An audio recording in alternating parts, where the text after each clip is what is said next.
attacking Germany's ally Turkey to open a new front in the war.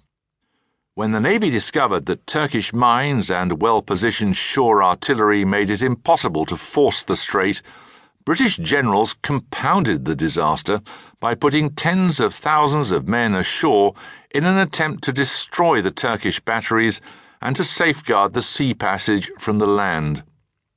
They had underestimated both the difficulty of the terrain and the quality of the Turkish army. British and Allied soldiers had to fight their way out of the sea and then scale cliffs and hillsides in the face of well-established Turkish machine gun positions. After the best part of a year of misery, British commanders admitted defeat. Captain Attlee was one of the officers in charge of the evacuation of the peninsula. The retreat from Gallipoli was the only successful part of the entire operation. The family never learned precisely what killed Uncle Charlie. Was he machine-gunned to death? Was he one of the thousands who'd been weakened by the dysentery and typhoid that quickly spread among the men, pinned down in disgusting conditions in the gullies below the enemy machine guns for days on end?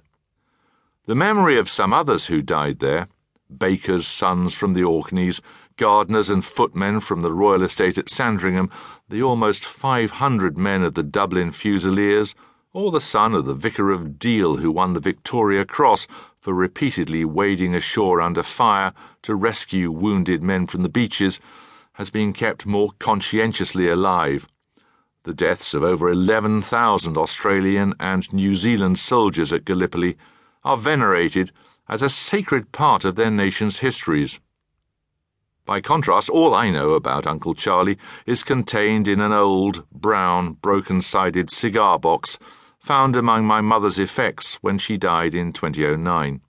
She never smoked cigars, so presumably it was passed to her, complete with most of its contents.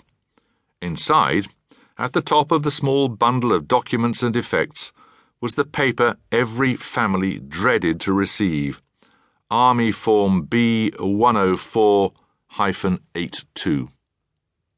Uncle Charlie must have made it clear when he signed up that his mother, Florina, was a widow, for the printed Sir with which the form begins has been scored out and replaced with a handwritten Madam.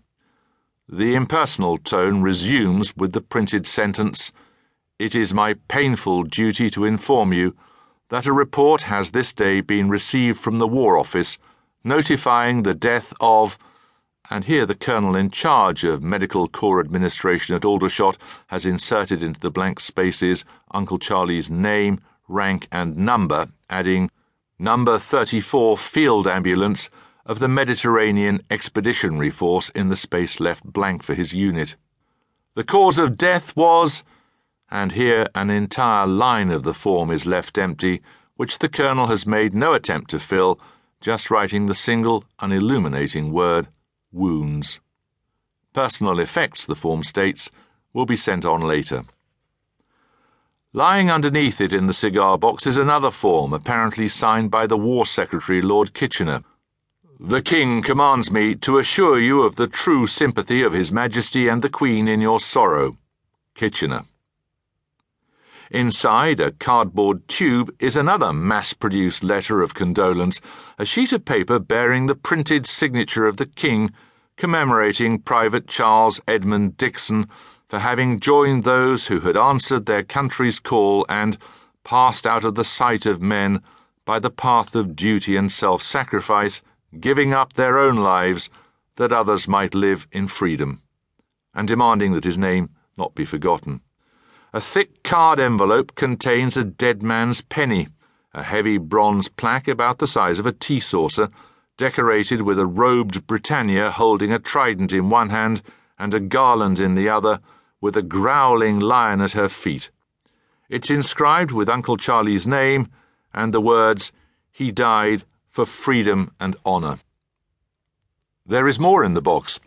2 days before Christmas 1920, Florina received another printed form, this time accompanying a medal, the 1914-15 Star, quote, which would have been conferred upon Private C. Dixon had he lived, unquote. In September 1921, 6 years after her son's death and